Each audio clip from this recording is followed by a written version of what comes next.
కీర్తిశేషులు పెదబావి స్వప్నగారి ప్రథమ వర్ధంతి సందర్భంగా ప్రేమతో ఈ పాటను అందిస్తున్నవారు భర్త పెదబావి శ్రీనివాసరెడ్డి గారు, బడంగిపేట్. చుక్కల్లో వెలిగేటి వెన్నెలమ్మా,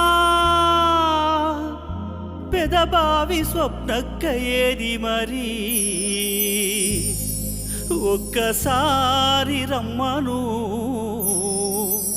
భర్త శ్రీనుతో మాట్లాడి పొమ్మను, ఒక్కసారి రమ్మను వాళ్ళ కొడుకులను ఓదార్చి పొమ్మను, వాళ్ళ బిడ్డలతో మాట్లాడి పొమ్మను.